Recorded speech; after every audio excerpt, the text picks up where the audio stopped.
Саламатсыздар ма, құрметті студенттер? Бүгінгі сабағымыздың тақырыбы несепті алу және сақтау. Бүгінгі сабақта несеп шығаруды зерттеуді, несеп алу әдістерін және несептің физикалық қасиеттерін зерттеу туралы айтатын боламыз. Біз бірінші несеп мүшелерін зерттеуді түсінбес бұрын, несеп бөлу мүшелері қандай мүшелерде жататынын білуіміз қажет. Ол жұп орган бүйректен және де несеп ағар мен қуықтан тұрады. Несеп шығаруды зерттеген кезде малдың несеп шығарған кездегі кейпіне, оның бөліну санына және де уақытына назар аударамыз. Малдың несеп шығару кездегі кейпі оның жынысына, түріне байланысты болады. Дені сау өгіз, қошқар, текелер несеп шығарар кезде сыртқы кейпін өзгертпейді. Айғырлар несеп шығарған кезде артқы аяқтарын талтайтып, аз ғана отырыңқырайды. Алдағы суретте мысықтың несеп шығару процесі.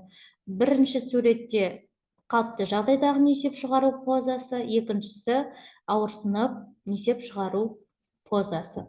Әртүрлік малының несеп бөлу ерекшеліктері. Ірі қара мал тәулігіне 10-12 рет несеп бөліп шығарады. Қой, ешкілер, иттер 3-4 рет несеп бөліп шығарады. Шошқа 5-6 рет, жылқылар күніне 5-8 рет несеп бөліп шығарады.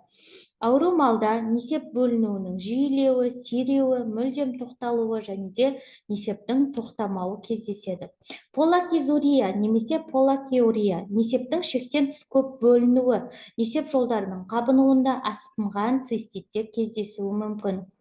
Олигокизурия несептің сирек бөлінуі, іш өткенде, жұтыну қабілеті бұзылғанда, су жетіспеген жағдайда кездеседі. Ишурия несептің қуықта бөлінбей шықпай қалуы, қуықтың салдануында уретраның бітеліп немесе тарылып қалуы жағдайында кездеседі.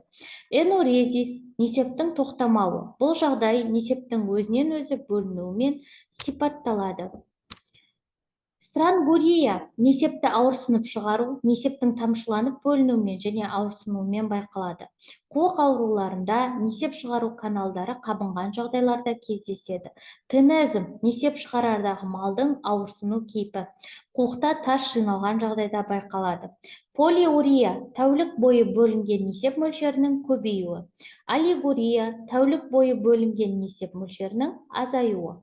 Анурия несеп түзілуінің мүлдем тоқтауы. Несеп алу, несепті сақтау әдістері. Таңертең малға азық бермес бұрын аш қарыннан үлкен таза ыдысқа 200 мл несеп алады. Ең қолайлысы несепті алынған уақытынан 1,5 сағаттан кешіктірмей тексерген дұрыс. Несепті 1-2 күн сақтау үшін ең қолайлы температура 4 градус тоңазытқышта ұстаған дұрыс. Несепті ұзақ уақыт сақтағанда оған консервілеуші заттар тимол қолданады. 1 грамм тимолды 1 литр несепке салады. 40% формальдегид ерітіндісін 25 мл несепке 2-3 тамшысын қосады. Несептің физикалық қасиетін зерттеу. Оның мөлшеріне, түсіне, тұнықтығы мен салыстырмалы тығыздығына, консистенциясына, мөлдірлігіне және де иісіне назар аударамыз. Әртүрлік малының несеп мөлшерінің ерекшеліктері: ірі қара мал тәулігіне 6-12 литр, қой ешкілер 0,5-1 литр, шошқа 2-4 литр, мысық 2-4 литр, ірі иттер 0,5-1 литрге дейін несеп бөлетін болса, кіші иттер 0,4-0,2 литрге дейін несеп бөледі. Жылқылар 3-6 литрге дейін несеп бөледі. Осымен бүгінгі сабағымыз аяқталды. Тыңдағандарыңызға рахмет. Жақсы, сау болыңыздар.